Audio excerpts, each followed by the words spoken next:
saya Jenius Adinda Marsa dengan NIM 2121079. Pada kesempatan kali ini saya akan menjelaskan tentang kisah keteladanan dari Abdurrahman bin Auf.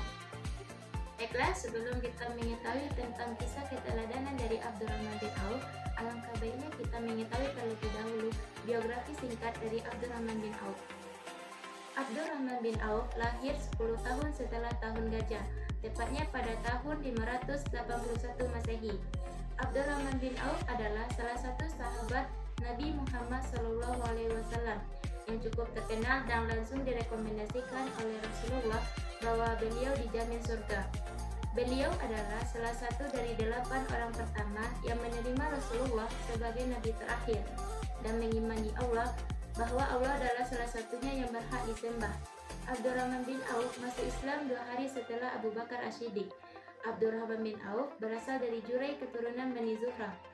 Ayahnya bernama Auf bin Abdullah Auf al-Harits dan ibunya bernama Asyrafah Siti. Abdurrahman bin Auf juga suami dari saudara seibu Utsman bin Affan, yaitu anak perempuannya dari Urwah bin Kharits, ibunya Utsman dengan suami keduanya. Pada masa jahiliyah, Abdurrahman bin Auf dikenal dengan nama Abdul Amruh.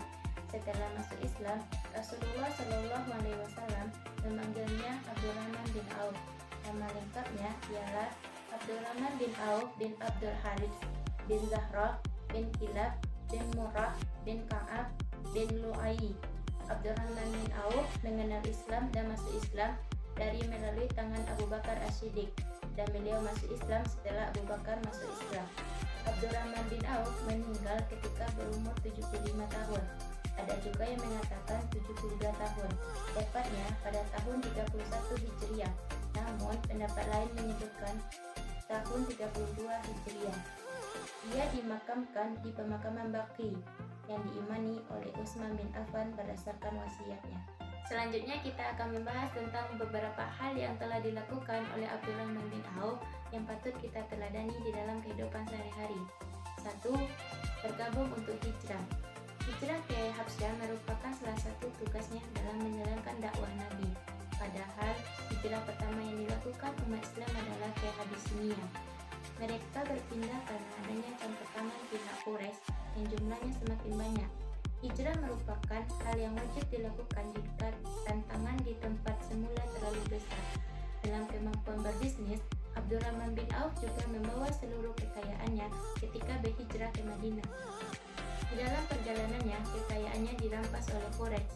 Ia bersama Syuaib Ar-Rumi kehilangan seluruh kekayaannya. 2. Menikah.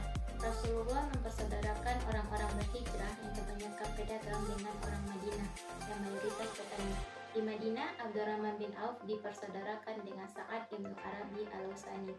Sa'ad memberikan sebagian harta dan menawarinya seorang calon istri. Abdurrahman bin Auf hanya berkata, "Semoga Allah memberkati hartamu dan keluargamu, tunjukkanlah kepadaku di mana pasar." Abdurrahman bin Auf memang pebisnis yang handal. Dengan modal secukupnya, ia berjualan keju dan minyak sawit. Ia menikah dengan salah satu perempuan Ansor. Setelah menikah, dengan mendirikan mahar sebutir emas, Rasulullah memintanya mengadakan walimah meskipun hanya dengan menyembelih seekor kambing. 3. Menghabiskan harta di jalan Allah. Dalam beberapa waktu, Abdurrahman bin Auf menjadi orang kaya dan Rasulullah berkata kepadanya, "Wahai Abdurrahman bin Auf, kamu sekarang menjadi orang kaya dan kamu akan masuk surga dengan merangkak. Pinjamkanlah hartamu agar lancar kedua kakimu." Pernyataan tersebut membuatnya berpikir keras dan banyak menginfakkan hartanya di jalan Allah. Ia berkata, "Kalau bisa aku ingin masuk surga dengan melangkahkan kaki." Ia berlomba dengan pebisnis lain, yaitu Utsman bin Affan, dalam bersedekah. Abdurrahman bin Auf memberikan separuh hartanya untuk dakwah Rasulullah. Abdurrahman bin Auf pernah menjual tanahnya seharga 40.000 dinar. Kemudian membagikan uang tersebut kepada para fakir miskin Bani Zuhrah, orang-orang yang membutuhkan, dan kepada ummahatul mukminin atau para istri Nabi. Setelah Abdurrahman bin Auf bersedekah, turunlah firman Allah Subhanahu wa taala tentang orang-orang yang menafkahkan hartanya di jalan Allah. Kemudian ia tidak mengiringi apa yang dinafkahkan dengan menyebut-nyebut pemberiannya dengan menyakiti perasaan si penerima. Mereka mendapatkan pahala di sisi Allah. Tidak ada kekhawatiran terhadap mereka, tidak pula merasakan bersedih hati. Ayat tersebut terdapat dalam Quran Surah Al-Baqarah ayat 263 yang berbunyi, A'udzubillahi minasyaitonirrajim, Bismillahirrahmanirrahim. Qaulun ma'rufun wa maghfiratun khairum min sadaqatin yabta'uha azakarallahu ghaniyun halimun. Artinya, perkataan yang baik dan memberikan maaf lebih baik dari sedekah yang diiringi dengan sesuatu yang menyakitkan perasaan si penerima. Allah Maha Kaya lagi Maha Penyantun. Abdurrahman bin Auf juga menyumbangkan 1.500 unta. Kekayaannya tak membuat Abdurrahman bin Auf kufur dan tamak. Dia tetap hidup dengan dermawan. Tak hanya harta, dia bahkan rela mempertaruhkan nyawanya dalam peperangan. Dalam perang Uhud, Abdurrahman bin Auf mendapatkan 20 luka yang salah satunya membuat kakinya cacat permanen. Dia bahkan sulit berbicara karena giginya patah dalam perang Uhud. Abdurrahman bin Auf juga sempat menolak untuk menjadi khalifah atau pemimpin umat Islam sepeninggal Umar bin Khattab. Saat itu, 6 orang sahabat sedang berunding menentukan khalifah baru. Semua sepakat menunjuk Abdurrahman bin Auf, tapi dia menolak dan meminta Utsman bin Affan untuk menjadi Khulafaur Rasyidin. Abdurrahman bin Auf memberikan kontribusi yang signifikan dalam perkembangan Islam. Ia adalah salah satu sahabat yang terlibat dalam perundingan perjanjian Hudaybiyah antara Muslim dan bangsa Quraisy yang memperkuat posisi Muslim di Mekah. Abdurrahman bin Auf juga merupakan salah satu dari 6 sahabat yang dipilih oleh Khalifah Umar bin Khattab untuk membentuk Majelis Syuro yang bertugas memilih khalifah setelah wafatnya Umar. Abdurrahman bin Auf juga dikenal sebagai sosok yang rendah hati. Kekayaannya yang berlimpah tidak menjadikannya sombong. Syekh Abdurrahman Rauf di Basyah menggambarkan kerendahan hati sahabat mulia ini. Beliau bersabda, walaupun ia kaya raya, namun kekayaan itu tidak mempengaruhi jiwanya yang penuh iman dan takwa. Ketika ia berada di tengah-tengah hamba-hambanya, manusia tidak dapat membedakan mana yang menguasai dan mana yang hamba. Sa'ad bin Hasan At-Tamimi mengatakan Abdurrahman bin Auf tidak bisa dibedakan dengan budak-budaknya lantaran ketawaduannya beliau di dalam berpakaian. Semoga Allah meridai Abdurrahman bin Auf dan seluruh sahabat Rasulullah SAW yang mengetahui kebaikan dan mengamalkannya. Rasulullah juga pernah sholat di belakangnya pada waktu perang Tabuk. Ini merupakan keutamaan yang tidak dimiliki oleh orang lain. Abdurrahman bin Auf juga termasuk salah satu seorang sahabat yang mendapatkan perhatian khusus dari Rasulullah SAW. Terbukti tak kala terjadi suatu masalah antara dia dan Khalid bin Walid. Maka Rasulullah bersabda, wahai Khalid, janganlah engkau menyakiti salah seorang dari ahli Badar yang mengikuti perang Badar. Seandainya engkau berinfak dengan emas sebesar gunung Uhud, maka tidak akan bisa menyamai amalnya. Di samping memiliki sifat yang pemurah dan dermawan, ia juga merupakan sahabat yang faqih dalam masalah agama.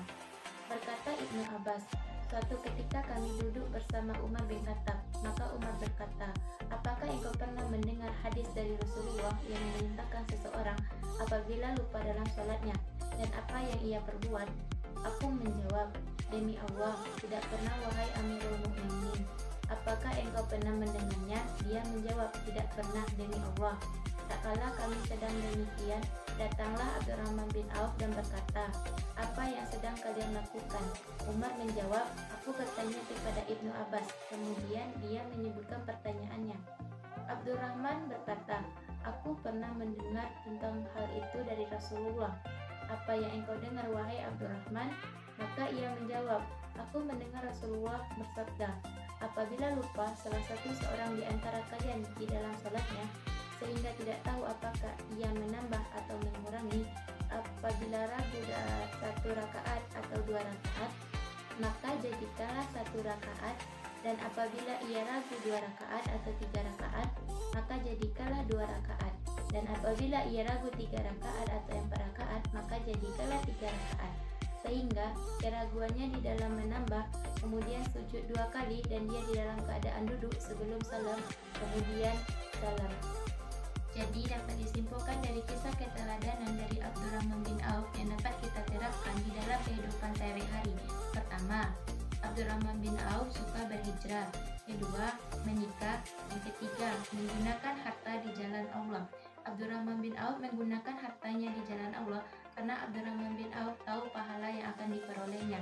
Pahalanya itu akan dilipat gandakan oleh Allah sebagaimana yang terdapat dalam Quran surah Al-Baqarah ayat 261 yang artinya perumpamaan nafkah yang dikeluarkan oleh orang-orang yang menafkahkan hartanya di jalan Allah adalah serupa dengan sebutir benih yang menumbuhkan 7 bulir. Pada tiap-tiap bulir 100 biji. Allah melipat gandakan ganjaran bagi siapa yang Dia kehendaki, dan Allah Maha luas karunia-Nya lagi Maha mengetahui. Mungkin sekian yang dapat saya sampaikan. Assalamualaikum warahmatullahi wabarakatuh.